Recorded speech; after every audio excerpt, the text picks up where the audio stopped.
അതെങ്ങനെ വെച്ചാൽ പടച്ചറപ്പല്ലേ തോർപ്പിക്കുന്ന ആളുകൾക്ക് അവരുടെ പാപങ്ങളൊക്കെ അള്ളാഹു തആല പുറത്തു കൊടുക്കും. ഒന്ന്. അതോടൊപ്പം തന്നെ നോമ്പ് തുറപ്പിക്കുമ്പോൾ വേറെയും ഒരുപാട് കാര്യങ്ങൾ കടന്നു വരുന്നുണ്ട്. ഭക്ഷണം ഒരാളുടെ വിശപ്പ് അകറ്റുക എന്നുള്ളതാണ്, ദാഹം അകറ്റുക എന്നുള്ളതാണ്. അവിടെയൊക്കെ കാനലോ മഗ്ഫിറത്തുൽ ലിദുനൂബി, അവന്റെ പാപങ്ങൾ ഇത് പൊറുക്കാൻ കാരണമായി തീരും. അതോടൊപ്പം അല്ലാഹുവിന്റെ ഹബീബ് പറയാണ് സല്ലല്ലാഹു അലൈഹി വസല്ലം, അല്ലാഹു തആല അവനെ കുടിപ്പിക്കും. ഈ നോമ്പ് തുറപ്പിച്ച ആള് അവനെ കുടിപ്പിക്കും. മിൻ ഹൗദി, എന്റെ ഹൗദിൽ നിന്ന്, എന്റെ ഹൗദുൽ കൗസർ നാളെ അവനെ കുടിപ്പിക്കും. ഹൗദുൽ കൗസറത്തെ വെള്ളം കിട്ടി ഇങ്ങനെ ശർബത്തിനൊരു നമ്മളെ ഭാഷ പറഞ്ഞ അതിന്റെ പാനീയം ഒരു ഗ്ലാസ് കുടിപ്പിക്കും നോക്കുക. പിന്നെ അവനക്ക് ദാഹേ ഉണ്ടാവില്ല. ഹത്താ യദ്ഖുലുൽ ജന്നത, സ്വർഗ്ഗത്തിൽ അവൻ കടക്കുന്നത് വരെ അവനക്ക് ഈ ദാഹം ഉണ്ടാവില്ല. മാഷല്ല വല്ല 50,000 കൊല്ലം. നോമ്പ് എത്ര ദിവസം? ഒരു നോമ്പ് തുറക്കാൻ 12 മണിക്കൂറിന് 13 മണിക്കൂറിൻ്റെ ഇടയിൽ നമുക്ക്. ചില രാജ്യങ്ങളിൽ വളരെ കുറവായിരിക്കും, ചില രാജ്യത്ത് കൂടുതലായിരിക്കും. ഇപ്പോൾ സൂര്യൻ അസ്തമിക്കാത്ത സാമ്രാജ്യം എന്നൊക്കെ നമ്മൾ ചിലപ്പോൾ സാഹിത്യ രൂപത്തിൽ ഇംഗ്ലണ്ടിനെ കുറിച്ച് ബ്രിട്ടനെ കുറിച്ചൊക്കെ നമ്മൾ പറയാറുണ്ടല്ലോ. ഉണ്ടായിരുന്നു കുറച്ച് മുമ്പ് ലണ്ടനിൽ ഓടി ഓർക്കുക. അപ്പോൾ 2014 സമയത്തിലൊക്കെ ഇവിടെ വരുന്നതിൻ്റെ കുറച്ച് അല്പം മുമ്പാണ്. അവിടുത്തെ നോമ്പ് ഏകദേശം 22.5 മണിക്കൂറോളൊക്കെ. അവർക്ക് മഗ്‌രിബ് ഇശ സുബഹി ആകുന്നത് വെറും 1.5 മണിക്കൂറോട് കഴിയും. മഗ്‌രിബ് ബാങ്ക് കൊടുക്കുക, നോമ്പ് തുറക്കുക, മഗ്‌രിബ് സ്കരിച്ച് അപ്പോൾ ഇശ ബാങ്ക് കൊടുത്ത്, ഇശ സ്പീഡിൽ തറാവീഹ് സ്കരിച്ച് അപ്പോൾ സുബഹി കൊടുത്ത് കഴിഞ്ഞു. അത്രേ അവർക്ക് സമയമുള്ളൂ. ബാക്കി 22.5 മണിക്കൂർ നോമ്പാണ്, പകലാണ്. അങ്ങനെ ആയിരുന്നത്. ഇനി നേരം തിരിച്ചു പോയി വരും. ഇതേ സമയം തിരിച്ചു വരുന്ന ഘട്ടമുണ്ട്. അപ്പം എന്താവും? നോമ്പ് 1.5 മണിക്കൂറോ 2 മണിക്കൂറോ നോമ്പ് കഴിയും. ബാക്കി മുഴുവൻ അവർക്ക് രാത്രിയാകും. നോമ്പിന്റെ സമയം മാറുമല്ലോ. ഇപ്പൊ നമ്മൾ ഇതേ ഒരു മാർച്ചിൽ വന്നത് പക്ഷേ 10-30 കൊല്ലം മുമ്പായിരുന്നു. അന്നത്തെ അതേ ക്ഷീണങ്ങളൊക്കെ അറിയണമെങ്കിൽ, ആ ഒരു കാലഘട്ടം അറിയണമെങ്കിൽ ഇപ്പോഴാണ് അല്ലേ? ഓർക്കുക, സ്കൂളിൽ നിന്നൊക്കെ അന്ന് 4-ലും 5-ലൊക്കെ പഠിക്കണ കാലഘട്ടങ്ങളായിരുന്നു. 5-6 അല്ലേ? ആ സന്ദർഭത്തിലാണ് ഇതേ മാർച്ച് മാസത്തിൽ പരീക്ഷ എഴുതുമ്പോൾ ഇതേമാതിരി വിശന്ന് വരഞ്ഞ് ദാഹിച്ച് പൊരുങ്ങി ഇരുന്ന് സ്കൂളിൽ പരീക്ഷ എഴുതി ഓർക്കുക. അപ്പോൾ പറഞ്ഞു പോയത് ഇത്രയും ഒരുപാട് കാര്യങ്ങളുണ്ട്. അതോടൊപ്പം തന്നെ നോമ്പ് നോറ്റവനെ പോലെ വെക്കാനോ വിദ്യ വചരി അവന്റെ കൂലി പോലത്തെ ഒരു കൂലി നോമ്പ് തുറപ്പിച്ച ആൾക്ക് കൊടുക്കും. എന്നാൽ ഇവന്റെ കൂലി എന്തെങ്കിലും ചുരുങ്ങോ? നോമ്പ് തുറപ്പിച്ചെന്ന് വെച്ചിട്ട് നോമ്പുകാരൻ്റെ എന്തെങ്കിലും ചുരുങ്ങോ? ഇല്ല. അവനെ പോലത്തെ ഒരു കൂലി ഇവനക്ക് വീണ്ടും കിട്ടും. ഇതൊക്കെ ഹദീസിന്റെ ഭാഗങ്ങളായിട്ട് വരുന്നതാണ്. എന്നാൽ അതോടൊപ്പം ശ്രദ്ധിക്കേണ്ട ചില വിഷയങ്ങൾ. ഭക്ഷണം നോമ്പ് തുറപ്പിക്കുമ്പോൾ അമിതമായിട്ട് ഒരാളെ തീറ്റിപ്പിക്കുക എന്നുള്ള രൂപമാവുക ചെയ്യുന്നത്. പരിധി വിട്ടാൽ അത് തിന്നുന്നവർക്ക് അപകടം തന്നെയാണ്. അവന്റെ ചിന്ത ഉറങ്ങിപ്പോകും. കാരണം എന്താ? ഉറക്കാണ് പിന്നെ കൂടി പോവുക. മനസ്സിലുള്ള ബുദ്ധിയും വികാസവും എല്ലാം ഉണ്ടാവുക. നമുക്ക് തന്നെ അറിയാലോ. അതേമാതിരി തന്നെ അവന്റെ ഇൽമോ അതിന്റെ കാര്യത്തിലുമൊക്കെ ഒരുപാട് കുറവ് സംഭവിക്കും. ഇബാദത്ത് ചെയ്യാൻ അവയവങ്ങൾക്കൊക്കെ മടിയായിത്തീരും. ഈ കാര്യങ്ങളൊക്കെ ഒരുപാട് ശ്രദ്ധിക്കാണ്ട് കൂടുതലാകുമ്പോൾ, അല്ലെങ്കിൽ മഹാന്മാരായ സ്വഹാബത്തിന്റെ ഒക്കെ കാലഘട്ടത്തിലുള്ള നോമ്പ് തുറ മഹാനായ നമ്മൾ മുമ്പ് പറഞ്ഞിട്ടുണ്ടാവും, മഹാനായ അബ്ദുറഹ്മാൻ ബിൻ ഔഫ് റളിയല്ലാഹു വലിയ പണക്കാരനായിരുന്നു. കാരണം ഏറ്റവും വലിയ അന്നത്തെ വരുമാനം ഇപ്പം ഇന്ന് ലാരിമാണ് വരുമാനം ഉണ്ടാക്കാൻ പലരും നോക്കുന്നത് അല്ലേ? ഈ റമദാൻ മാസത്തിൽ പോലും പിടിക്കപ്പെടുന്ന ലഹരി പദാർത്ഥങ്ങളാവട്ടെ അല്ലെങ്കിൽ മറ്റു വസ്തുക്കളാവട്ടെ പിടിക്കപ്പെടുമ്പോൾ നമ്മളെ അറബ് നാമധാരികളായ ആളുകളെ, മുസ്ലിം നാമധാരികളായ ആളുകളെ പലപ്പോഴും പിടിക്കപ്പെടുന്നൊക്കെ നമ്മൾ കാണുന്നുണ്ട്. ഇപ്പൊ ചെറുക്കൻ എത്രല്ലേ? ഒരു ചെക്ക 23 ഗ്രാമോ എത്രല്ലേ? MDMA പോലീസിന് പിടിച്ചപ്പോൾ വായിലേക്കാണ് കിട്ടും. 23 ഒരു ഗ്രാമിന് തന്നെ ലക്ഷക്കണക്കിന് ഉറുപ്പിക വിലയുണ്ട്. 23 ഗ്രാം ഒന്നിച്ചൊരു വായിലിട്ട് ആളൊക്കെ മയ്യത്ത കബറടക്കി. നല്ല സംഭവം, നല്ല കുഞ്ഞാണ്. ഇതാണ് അവസ്ഥ. പേരെന്താ? ഷാനിദം.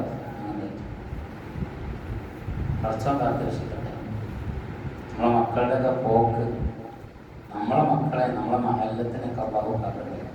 പറഞ്ഞുകൊണ്ട് വന്നത് അബ്ദുറഹ്മാൻ ഇബ്നു ഔഫ് റളിയല്ലാഹു അൻഹു വലിയ കോടീശ്വരനാകാനുള്ള ഒരു കാരണം അദ്ദേഹം ത്വായിഫിൽ, അതുപോലെ മക്കയിൽ, മദീനയിൽ, ഹിജാസിന്റെ പല ഭാഗങ്ങളിലൊക്കെ, സൗദി അല്ലല്ലോ, അദ്ദേഹത്തിന് കള്ളിന്റെ ലഹരിയുടെ വലിയ ഗോഡൗണുകളായിരുന്നു.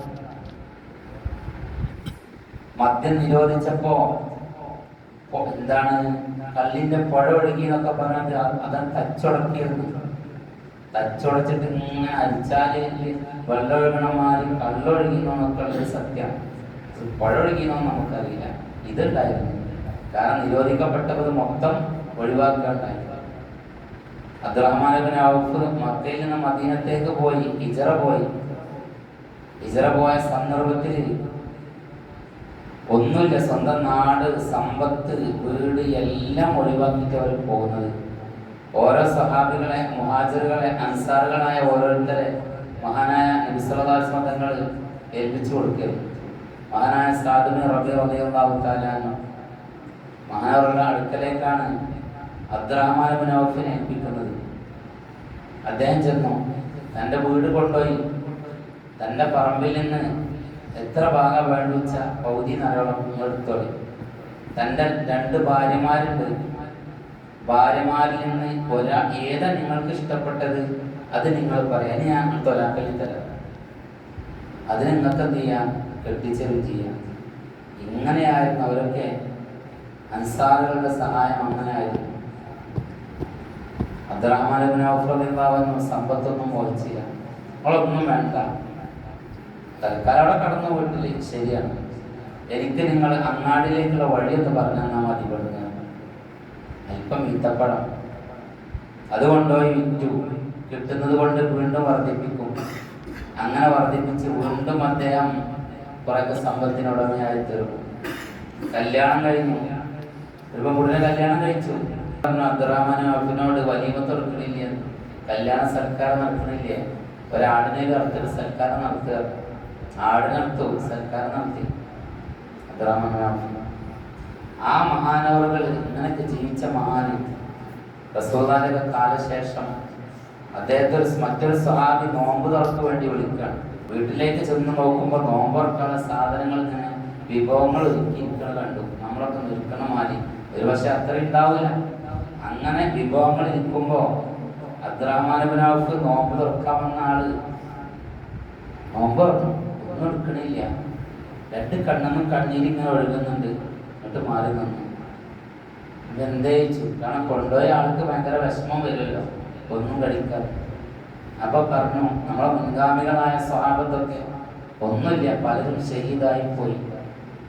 പച്ചപ്പാവങ്ങൾ പട്ടിണി കടന്ന് ജീവിച്ചു, അവരൊക്കെ മരണപ്പെട്ടു പോയി. പക്ഷെ ഇന്ന് സമ്പത്ത് കുന്നുകൂടി, നമ്മളെ ഭക്ഷണത്തളികയിൽ പോലും ഈ രൂപത്തിലായി. പടച്ച റബ്ബ് ഇതൊക്കെ മുൻകൂട്ടി ഇവിടെ തന്നെ ശരിയാണോ എന്ന് പറഞ്ഞ് കരഞ്ഞ് ഭക്ഷണം കഴിക്കാതെ മാറി നിന്നു. നമ്മളോ എത്രത്തോളം അകത്താക്കാൻ കഴിയോ അത്രത്തോളം മാറിയതിൻ്റെ മുമ്പും ശേഷം ഉണ്ടെങ്കിൽ ഉള്ളിടത്താണെങ്കിൽ അതും. അങ്ങനെയാണ് നമ്മളൊക്കെ ജീവിതം. സ്വഹാബത്ത് അങ്ങനെയായിരുന്നു, ഒന്നുമില്ലാത്തവരായിരുന്നു. അമിതമായിട്ട് വയർ നിറക്കാൻ ഒരിക്കലും ഭക്ഷണം എന്താണ് ഇതേമാതിരി സുഭിക്ഷമായിട്ട് ഒരുപാട് വിഭവങ്ങൾ ഒരുക്കിയ ഒരു ഭക്ഷണത്തിലേക്ക് സ്വഹാബത്തിനെ ക്ഷണിച്ചു. അപ്പൊ ആ സമയത്ത് റസൂലുള്ളാഹിന്റെ അടുക്കലേക്ക് ഈ വിവരത്തി നബിയോട് പറഞ്ഞു, നബിയെ അതുണ്ടായിരുന്നു, ഇതിന് ഒരുപാട് ഭക്ഷണങ്ങൾ നിനക്ക് ചെയ്യാൻ പറ്റുമോ എന്നുള്ള എനിക്കൊരു ചോദ്യം വന്നു.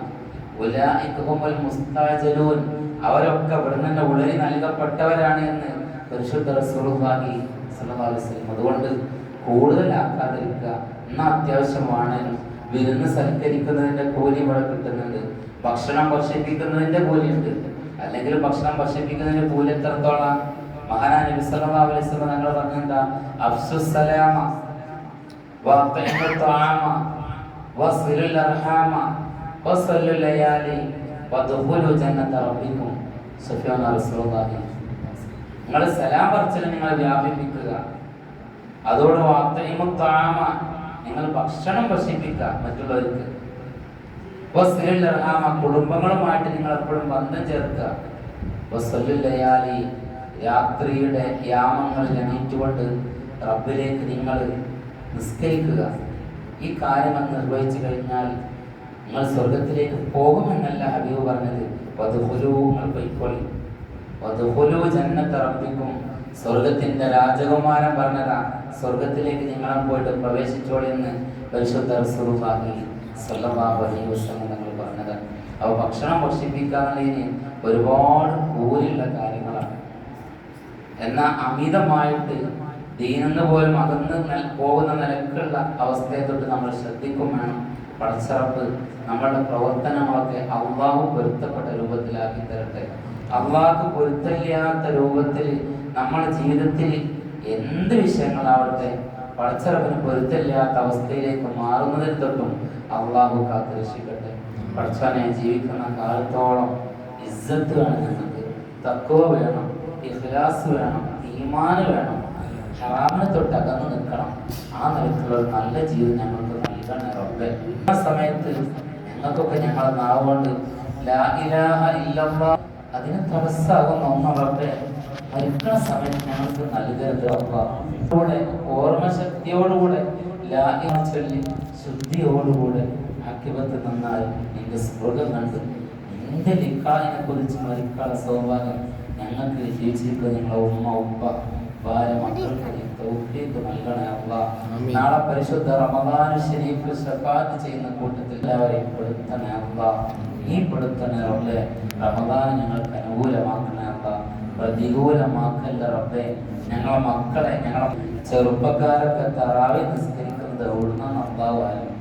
ഈമാനം അകറ്റല്ല റബ്ബേ, ഈമാനുള്ളവരാക്കണേ റബ്ബേ, തഖ്വയുള്ളവരാക്കണേ അല്ലാഹ്, തമ്മാടികളാക്കല്ല റബ്ബേ, മുഅ്മിനീങ്ങളാക്കണേ റബ്ബേ. അല്ലാഹു അവർക്ക് എല്ലാവിധ ആപത്തിൽ നിന്നും ലഹരിയിൽ നിന്ന് ഹറാമിൽ നിന്ന് നീ കാക്കണേ റബ്ബേ. ആമീൻ ബിറഹ്മതിക യാ അർഹമർ റഹീമീൻ. വസല്ലല്ലാഹു അലാ സയ്യിദിനാ മുഹമ്മദിൻ വആലിഹി വസഹ്ബിഹി അജ്മഈൻ. സുബ്ഹാന റബ്ബിക റബ്ബിൽ ഇസ്സത്തി അമ്മാ യസിഫൂൻ വസ്സലാമു അലൽ മുർസലീൻ വൽഹംദുലില്ലാഹി റബ്ബിൽ ആലമീൻ.